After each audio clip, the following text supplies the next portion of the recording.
Hi, my name is Tad Janes, Producing Artistic Director for Maryland Ensemble Theater. The Met is here to create excitement for live theater, comedy, family theater, classes, after-school programs, and our main stage. Because your theater experience should be the best, we are making an upgrade to our main stage. Through March 25th, the Met is campaigning to raise $200,000 for a capital campaign to replace our seats. We will be complete by the beginning of our 25th season, which starts in September. This means a better audience experience and comfortable seating, and the Met needs your help. So donate to the Met, support the arts, and help us in our Take a Seat campaign so that we can provide better, more comfortable seats for you, the audience. The best part, if you support the Met Take a Seat campaign, you will be recognized with a nameplate on the seat and in the lobby. Heck, you might even name this theater after you. Will you support the campaign and take a seat at the Met? Scan the QR code in the lobby or visit the link to view sponsorship options and read the campaign's frequently asked questions.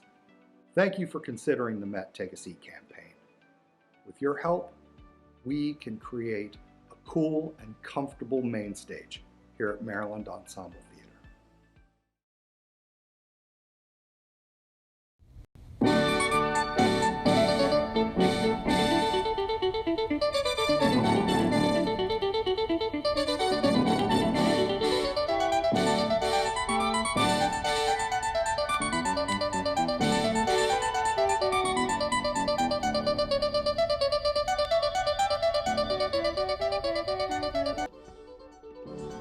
Greetings, terrestrials! The date is February 3rd, 2022. The Earth is in a state of normalcy. The Groundhog has seen its shadow. 6 more weeks of winter, and these are some strange times indeed. You're watching Strange Times Indeed, of course, with Cliff McCallister. I, of course, am Cliff McCallister, the Czar of the Bizarre. Every week on this show, we take your calls to hear about the strange and unexplained things happening out in the world, happening all over this entire incredible globe, this rock floating through space, whatever it is, whatever it may be, whatever you prefer to call it. Strange things are happening 24/7, every single day. Something unexplainable happens on this planet, and every single day somebody witnesses it. And right here on this very show, we take your calls in which you can tell us about the strange and incredible things that you have witnessed, but not tonight, because Steven's not in tonight, so we don't have the phone lines open. That's right, it's a solo show broadcasting live from the Strange Times Indeed studio. Cliff McCallister, Czar of the Bizarre, is pushing all the buttons. Every single button is a button I am pushing. Ooh, look at this one. I'm not even sure what this one was for. We've only got a few presets, and I haven't figured out how to get Zoom on here, and that's okay, because I think running both Zoom and this would be too much for my personal Wi-Fi at this time, Verizon. I pay good money to have a red square in the corner of my OBS. So we'll see just how well we can keep this thing going. If you're watching and it seems like the stream is crap, then let me know. But here we go. We are starting a little late tonight. Our producer had some work to do, but that's okay. That's all right. We forgive her. For some reason, we can do this show without Steven, but we can't do this show without our producer. I guess she just insists on being on the other side of the camera every night. Beats me, but here we are, folks. February 3rd, 2022, and these are absolutely some strange times indeed. Now, like I said at the beginning, top stories, top news from the world of the bizarre. Yes, those of us who get our callings, our information from nature, those of us who are looking for signs in the universe as to the trends of the seasons. You may be asking yourself, what is this I hear in the news about a Groundhog? Well, let me tell you about the Groundhog. Unless it's not in the dictionary of superstitions. The Groundhog is not in the dictionary of superstitions. Wow. Well, who would have thought? Unless I'm spelling it wrong, but it is nowhere between a groaning cake and a growing stone. You'd think a groundhog would be somewhere between the two, but it is not. I do have, here, let me tell you this while we've got the book out. A superstition about gremlins.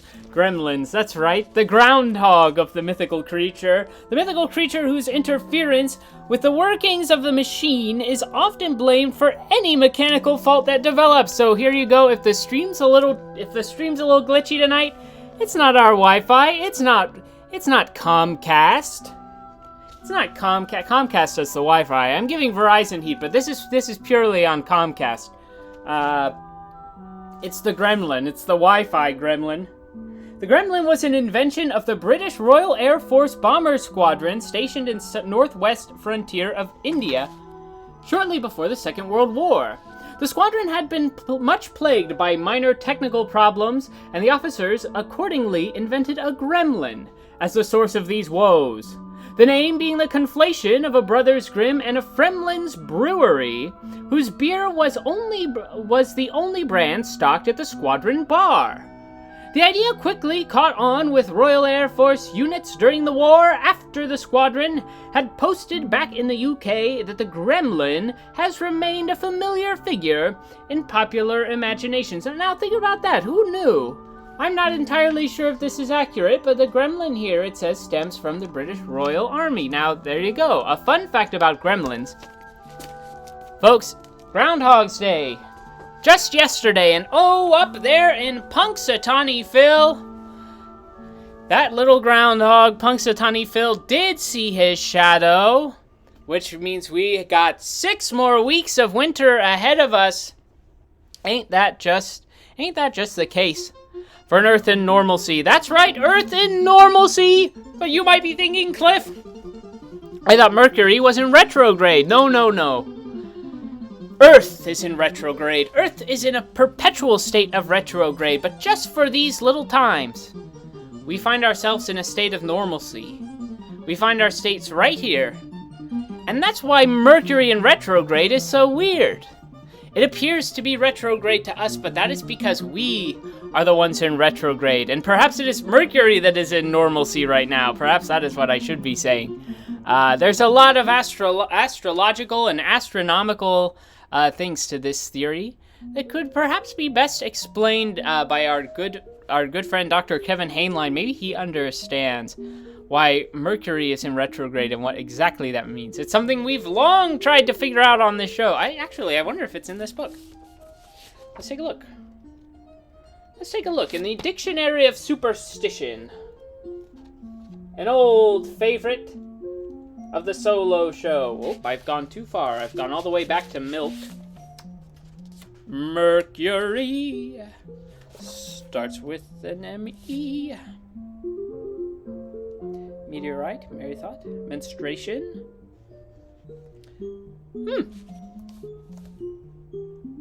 Perhaps not. Perhaps there's nothing on Mercury in this book either. Well, what do we have if the Dictionary of Superstitions will tell us nothing about groundhogs and nothing about Mercury being in retrograde? But of course, Punxsutawney Phil saw his shadow, and so we will be experiencing a bit of a longer winter this year, but that's all right, folks. That's all right. We are going to get by just fine because my friends, my companions of the bizarre, my sisters of the strange, my members of the Strange Times Society for Seekers of the Bizarre, our Patreon, patreon.com/strangetimesindeed. If you are a fan of what we do, you can support us there on Patreon. But as I was saying, my friends, my fellow terrestrials, Earth will be re-entering retrograde in just a day. That's right. Oh, and thank goodness. We've been in retrograde for most of January, and boy, oh boy, what a year that was. So here we are, just in the nick of time, ready to get right back to Earth in retrograde, when those of us, the strangest of us all, may exist purely, may exist and lean into the weird and be as bizarre and strange as we need to be to reap the benefits of being our full and complete selves in this strange and mysterious world. Why, perhaps I like to think back into the future.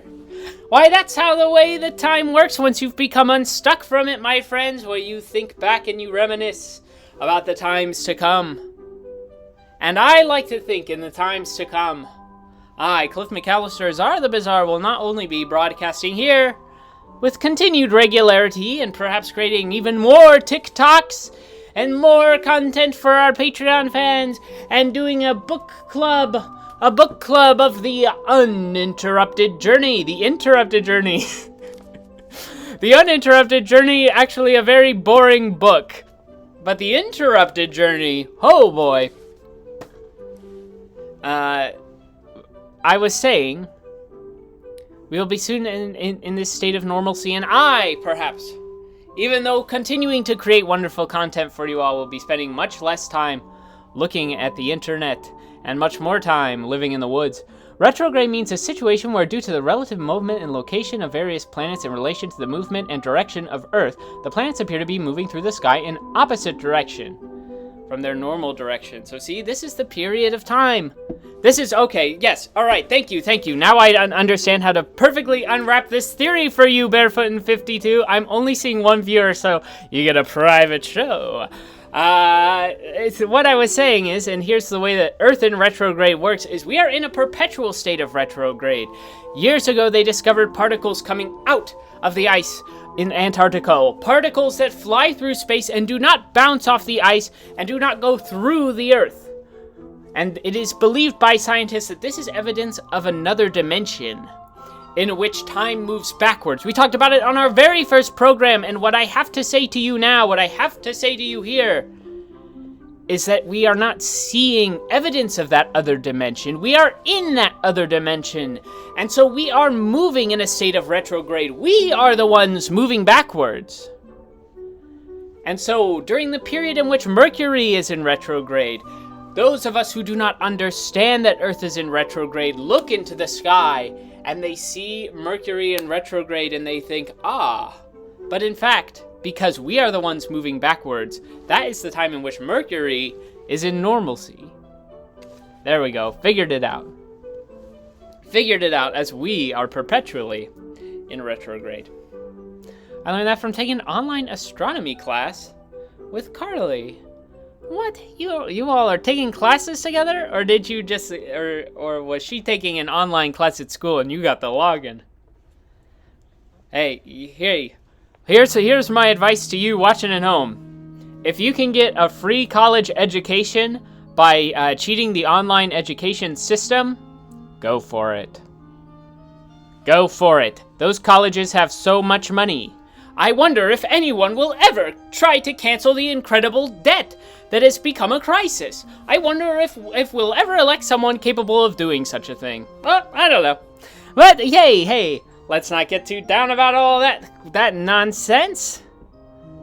The second, all right. Hey, take advantage of that system. If you got the login for someone's Netflix, you can get the login for someone's NYU class.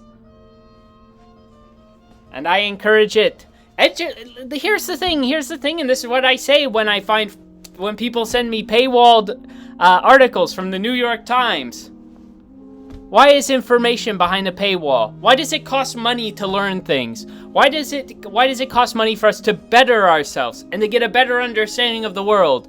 Perhaps the reason that things are so ass backwards sometimes, and some people are so ill-informed, is because we put a price on learning. Anyway, I was asked by a friend maybe to lean away from the politics a little bit, but I don't necessarily think access to education is a political thing. I think that's something we should all have, like food and healthcare and housing. She had to take a summer class, so we watched the classes together. Well, isn't that delightful?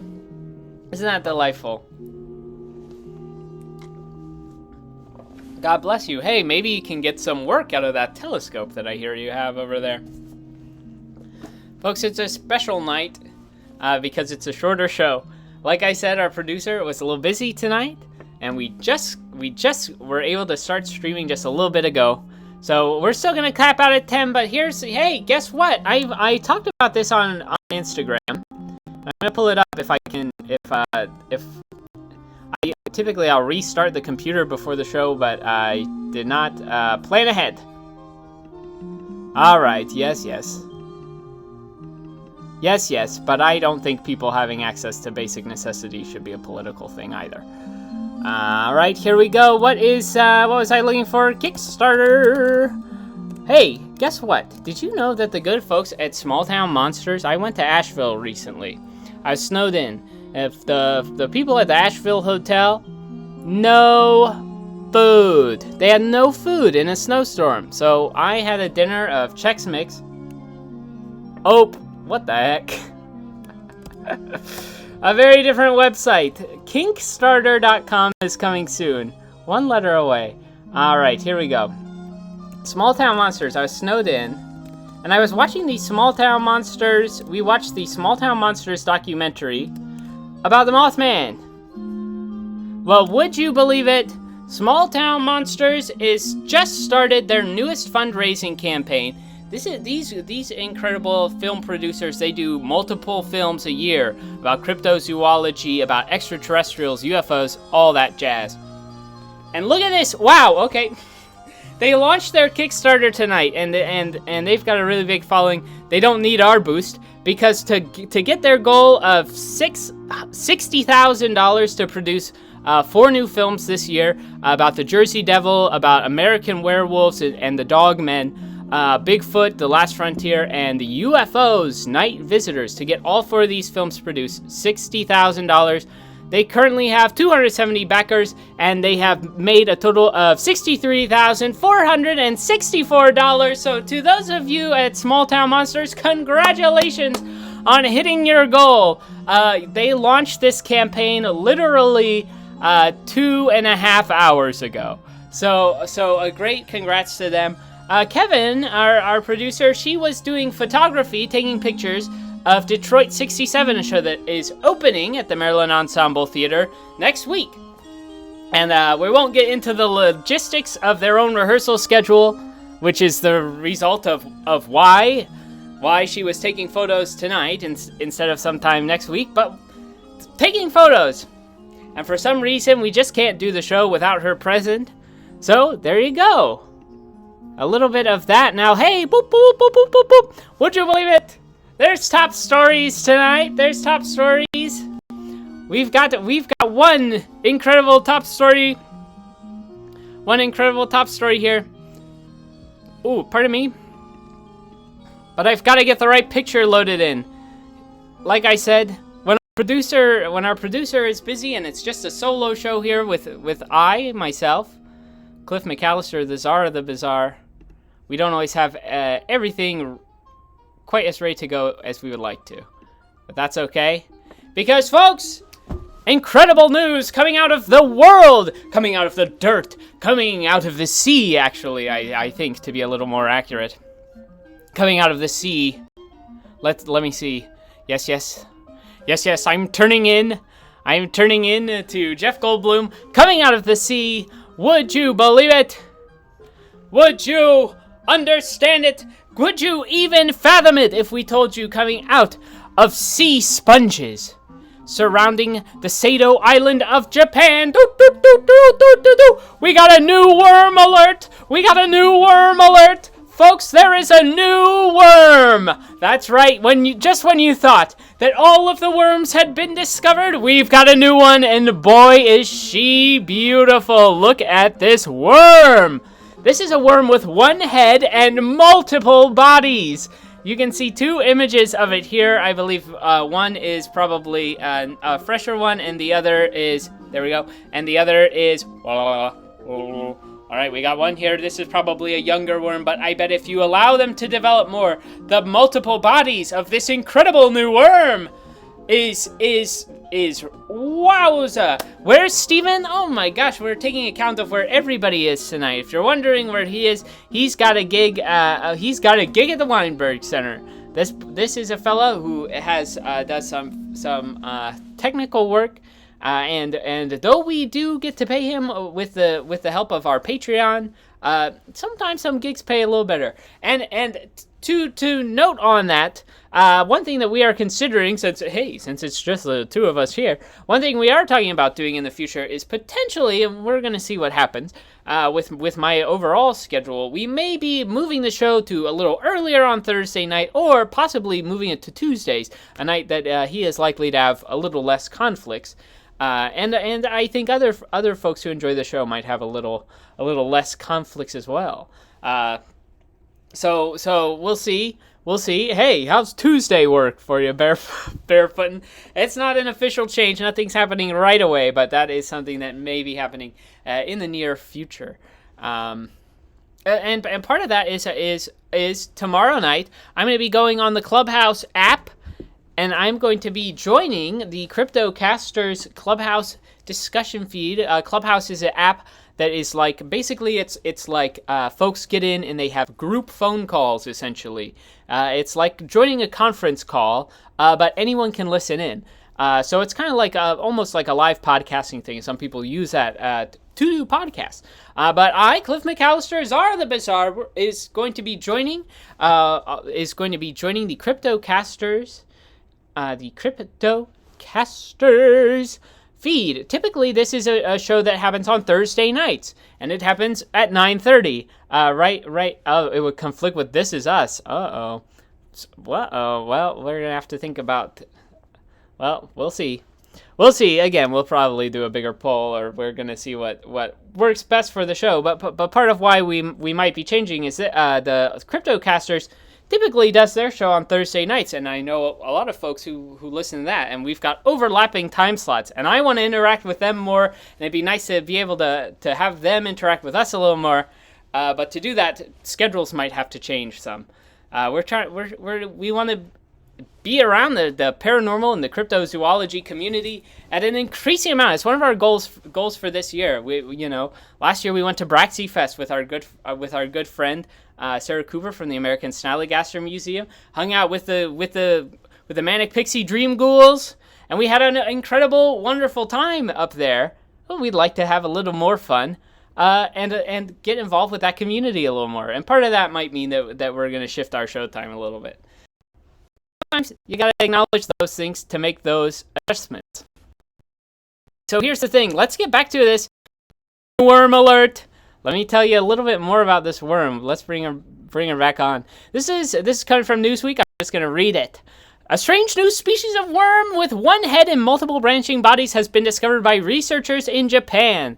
Confirmation of the new species of worm was announced by researchers led by Professor Maria Tessa Aguado of the University of Göttingen in Germany. Göttingen, something like that. Aguado was sent images of the strange worm by researchers in Japan and organized a field trip to examine and later confirm their findings. The worms were found off of Sado Island in Japan, living in a host of sponges in the seas surrounding the island.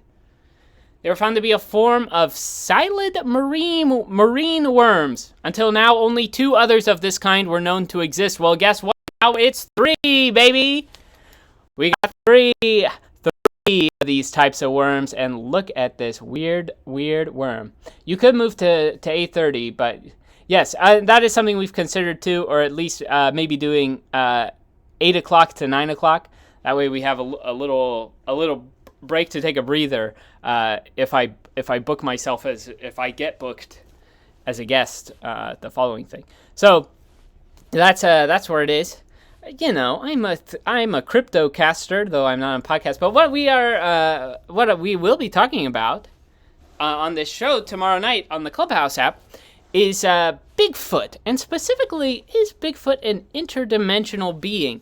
Now, the very first time I went to Asheville, a man stopped me on the street. I was wearing a Bigfoot cardigan, and he says to me, he pulls me aside, and he just says, he says that Yetis do exist, and I quote, "They come and go as they please through parallel dimensions which science refuses to acknowledge."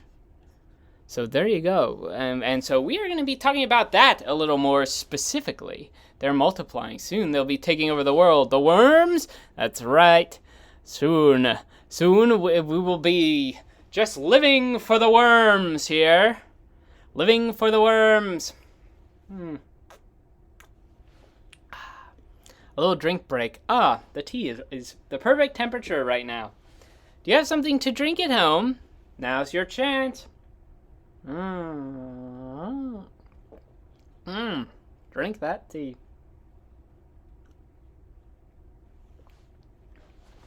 Drink that tea.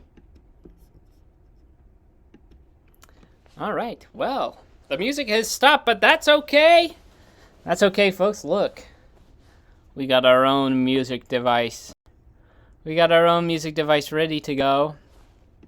Let me see if there are any other stories. Oh, here we go. This is an interesting top story. This one's coming from NASA.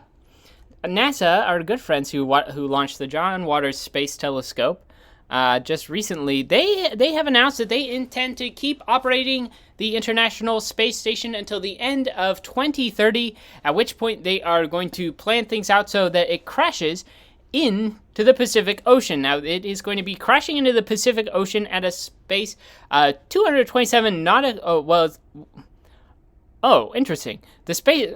I'm skimming as we go. The Space Lab has orbited 227 nautical miles above the Earth for more than 200 astronauts for 19 different countries, enjoying stints abroad, representing the continuous human presence in space. Very interesting that we measure how far the space station is in nautical miles when there is no water in space. Drinking one of my Merry Monkey Christmas beers. Well, a Merry Christmas to you, Barefootin'. A Merry Christmas to you. This is going to be crashing down into the Pacific Ocean. There is a space in the Pacific called the Space Graveyard. This is a location known as Point Nemo in the South Pacific Oceanic Uninhabited Area. It is believed to be the space in the ocean that is furthest away from land as possible. So it gives them a good margin of error to crash something from space onto Earth. And I tell you this, by 2031, when they crash this thing down into Earth, I like to think maybe Strange Times Indeed will be big enough that we have our own celebrity cruise. And we'll get ourselves right there in the uninhabited zone, waiting. And then we'll get out on our little boats and we'll get our pieces of that spaceship. I tell you what now, they say things that come from space usually largely a little radioactive.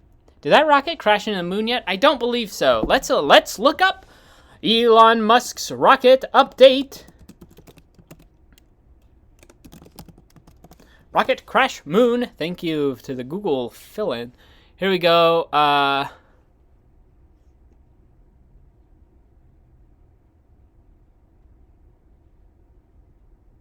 I'm seeing stories from a day ago. Now there's an interesting question.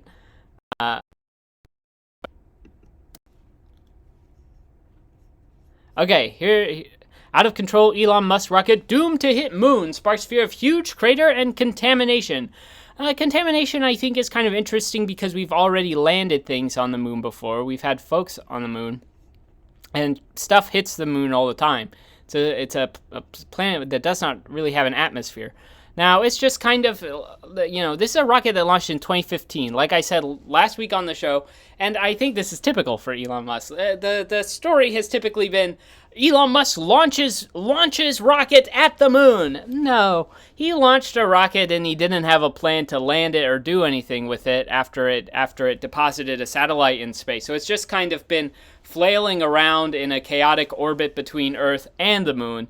But it's at this point, I believe, is largely out of fuel and most things. So it might crash into the moon with the force of something that's been building up that orbit, but it'll probably crash into the moon with the same force of anything else. So it's a very flaccid crash for Elon Musk, which I think is probably the perfect analogy for that guy. But he's going to be crashing into the moon. Let's see if it says when in this article. Dun dun dun. Oh, I'm not bothered by one more crater being made in the moon, Dr. Rothery, the professor of planetary geosciences at Open University, wrote in the conversation last week. What we should worry about is contaminating the moon with living microbes or molecules that could in the future be mistaken for evidence of former life on the moon. Okay, there we go. Now that's very interesting too, is we are still looking for evidence of former life on the moon. Now I've look, I would like to think there is life out in space anywhere, and if there are moon men, incredible, or moon women, or moon moonies. That's if you're a non-binary moon person, you're a moon moonie, and we're gonna get little human microbes on there from Elon Musk's spaceship. And then we're gonna wonder, are those us or are those the moon moonies? Let's see.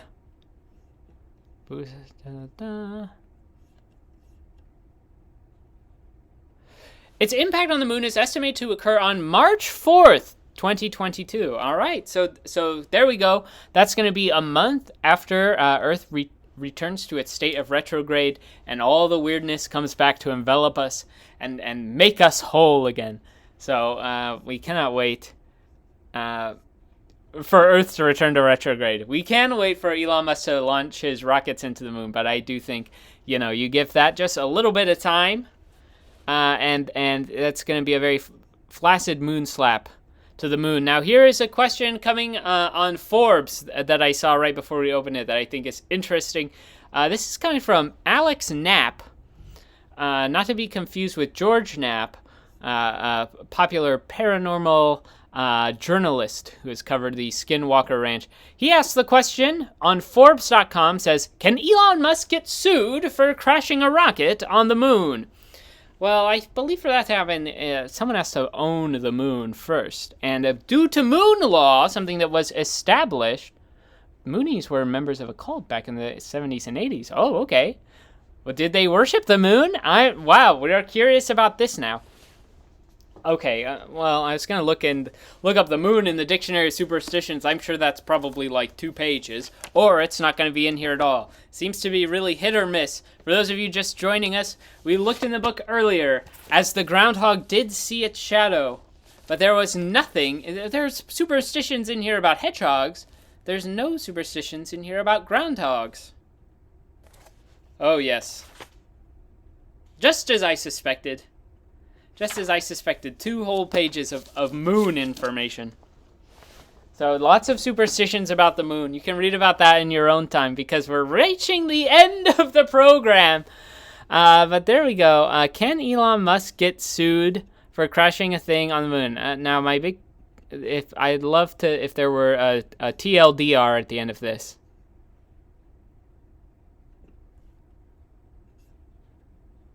Other countries, even private countries, have expressed interest in establishing permanent outposts on the moon, and it may not be too long before incidents like accidental space crashes do end up in court. If this were to happen 10 years from now, 20 years from now, it might be a more meaningful event. So not yet, but in about 10 years, and here's part of NASA's plan after they crash the ISS into the Pacific Ocean, and we are there on the Strange Times Indeed celebrity cruise with our friends, the Manic Pixie Dream Ghouls, and all sorts of stuff, and special events out in the ocean. We'll be there ready to catch the International Space Station from the safe distance that the boat captain will let us be from, and then we'll get in our own little boats and go harvest what we can. But after that, it's said that NASA's going to turn over the idea of a space station to private corporations. So there you go, Elon Musk and Jeffrey Bezos. I guess you're going to get your money's worth there. Space, like information, should be for all people. So there you go. And when I say that, I mean everyone should have a nice telescope. Hey, how about this? Here's a nice little affirmation to go out on. Everyone should have a nice telescope. I say that there's a lot of things that everybody should have in this world. Hold on, let's do this a little differently. I put a TW on this episode. I said TW. And you know what that means? Theremin warning.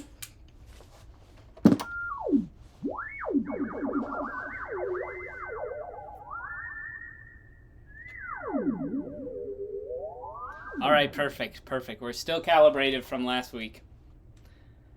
All right, here's what I would like to say to you. This is let's pick a good. All right, we got to find a good sound, folks.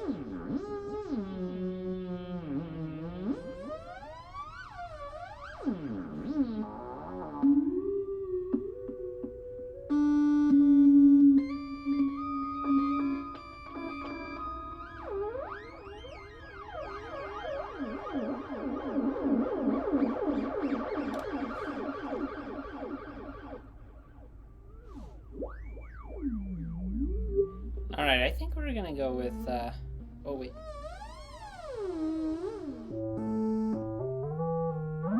Oh, here's one I don't use very often.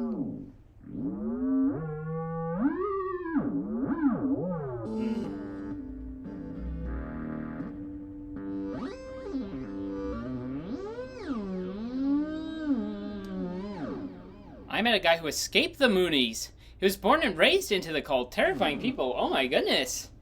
All right, here's what we gotta do. We're gonna have a Moonies symposium one day on this show. Clark Cunt, you're gonna get, and that's spelled with a Q, so I can say it on the feed. Please, nobody report this. You met a guy. We're gonna get Isaac's friend, who escaped the Moonies. And we're going to get Barefoot in 52, and we're going to see who knows the most. A Mooney Trivia Night. That one I think is more aggressive than I wanted it to be. I think this is probably the perfect preset for the show. It's called Strange Stuff. It has the fun of the ghosty filter, some of the full things, but also a little spacier. All right, here's what I think. Here's what I'm saying.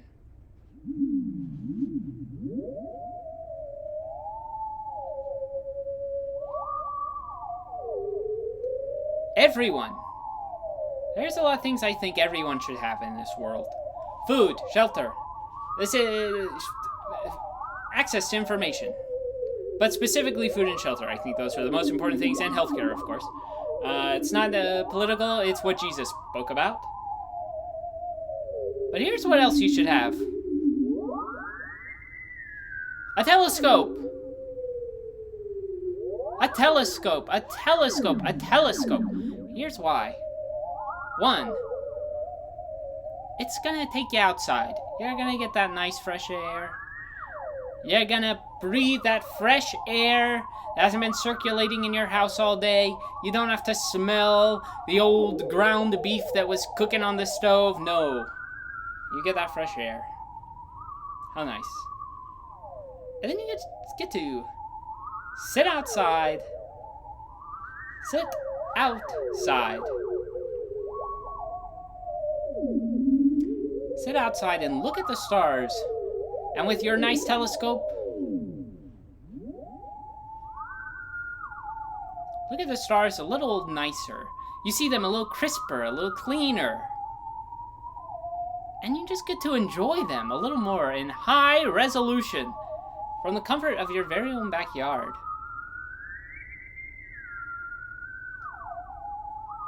So do you have a telescope? Are you making time to go outside and enjoy space? Because space is always going to be there. Space is something that we all have access to. Now, those of us who live in the cities or in well-lit areas have a little less space. We don't get to see it as well. But, well, Reverend Moon owned the Washington Times, not to be confused with the Washington Post. Well, that is politics. The moon, the space, we all have it.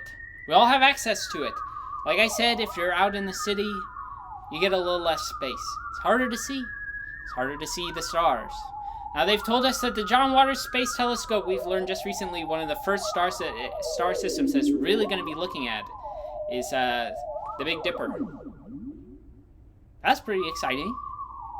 Because we always see the Big Dipper. It's one of the main constellations that we can keep track of.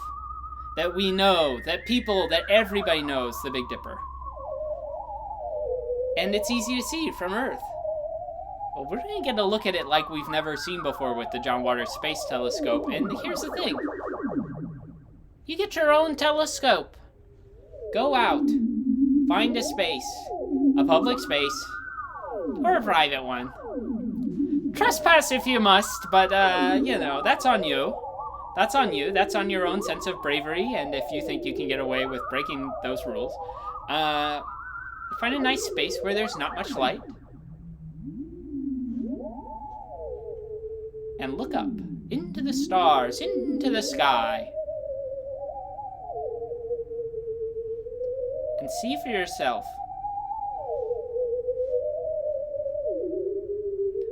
See for yourself the incredible things up there that you're not going to get to experience regularly. Just enjoy it. Enjoy your time out there, looking at space. You never know what you'll see. You never know who's going to be coming right this way. Who knows, maybe you'll see something that you've never seen before up there. And if not, maybe you'll see something you've seen 1,000,000 times before. I mean, 1,000,000 times before. Every single night you look up. There it is. There's the Big Dipper. But I bet with a telescope, you'll appreciate it just a little bit more. You'll get a better look at it than you ever had. And you'll see those lights coming from the Big Dipper and you'll say, those stars are sending light to us from years in the past. When you look deep into space, and this is why they say, the John Waters Space Telescope is going to give us a glimpse into the very beginning of time. The Big Bang, as it were. You know how we're going to get that? We're going to get that because the light travels to us. It takes 8 minutes for light for our sun to get here. So we are watching the sun on a delay, which means every single star in the sky we're seeing on an incredible delay. And with just the right kind of technology and the ability to look back far enough, you'll see things that you never thought you saw before. And you'll get a better glimpse at that with your own telescope. This has not been sponsored by any telescope manufacturer, though if someone is a telescope manufacturer, and you're looking at the 3 views that this live stream currently has, and you're listening to the theremin music that has not been fully really planned out in any real way, and you're thinking, let's give that one a $2,000 telescope. I won't say no. I won't say no. And hopefully in the near future we'll all be outside a little more with a chance to enjoy the stars. So there it is, folks. An abbreviated episode, a shorter episode, but a super big thank you to everybody who tuned in, whenever you tuned in, whatever bits of the show you watched. We know in about a month, Elon Musk's rocket is going to crash into Earth. We know in about 9 years. Well, his rocket's going to crash into the moon, sorry. The moon! Did your father ever teach you how to find the North Star using the Big Dipper? If not, he has failed you. I'm not entirely sure. I believe my father may have taken an astronomy class a little later. Then he might have taught me that kind of thing. Or I don't know, maybe it came up at some point. and I forgot it. Happens. But anyway, we'll go over that. Well, I'm sure one day, as we are able to venture back outside, our good friend, Dr. Kevin Hainline, has offered to come back on the show once we start seeing stuff from the John Waters Space Telescope. And so we are graciously looking forward to his return, and we are graciously looking forward to whatever it is we can find in space. But folks, if you're sitting at home, take a chance, look up at the sky, and then enjoy the stars just a little bit more. Telescope or no. Telescope or no.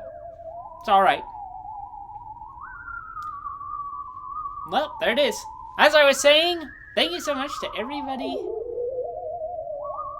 Oh, don't apologize.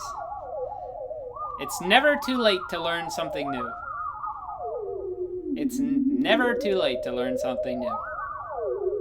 Something, like I said, we should all have access to information, and thusly it will never be too late to learn a new thing. We should always be learning, we should always be taking in new, strange, and unexplainable things. How to find the North Star from the Big Dipper, not necessarily strange and unknowable. Very knowable, in fact. But some things like this, though, don't always come up. So don't feel bad. Anyway, thank you so much, everybody, for tuning in. Barefoot52, you are here from the beginning. Isaac, you are here from partway through. And the third viewer, who is not chimed in the chat, thank you for joining us here on Strange Times Indeed with Cliff McCallister. We will be back in 2 weeks. I am off next week.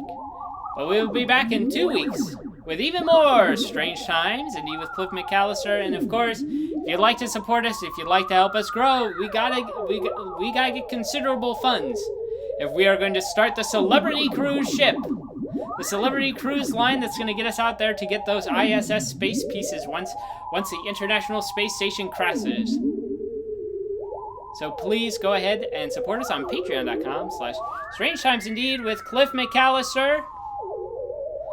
We're right here on twitch.tv/Met Comedy Night. Coming up from Met Comedy Night, the Comedy Pigs are going to be performing again at the Maryland Ensemble Theater. They're returning February 11th and 12th, the same night that Detroit 67 opens at the Maryland Ensemble Theater. Like I said, that's where our producer was this night, taking some pictures.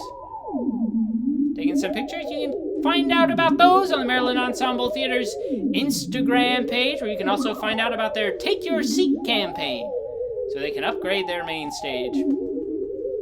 Support them, or support us. Ooh, my chair's creaking a little bit. Oh. Well, hello there. Alright, hold on, folks.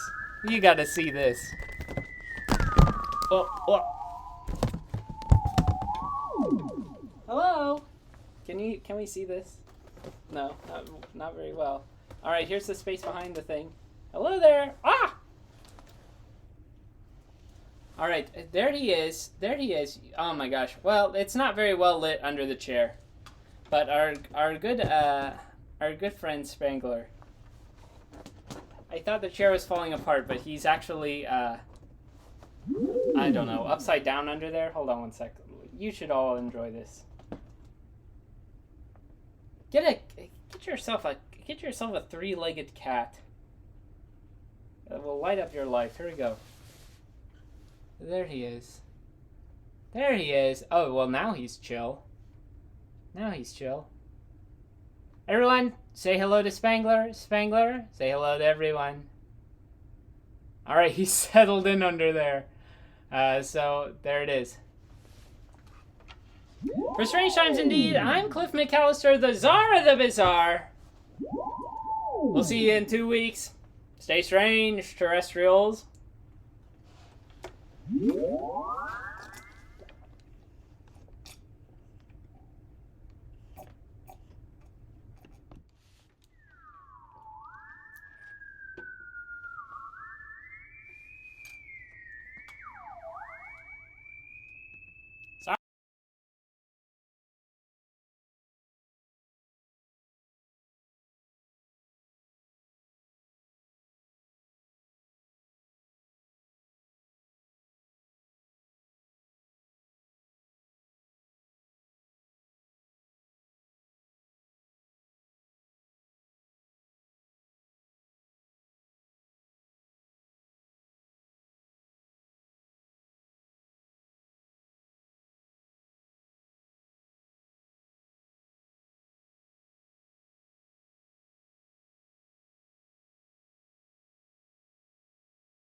Aha, Katie, you were the third. Look at that. Added you in, got you in there, right there at the end. All right, that's it. Good night, everybody.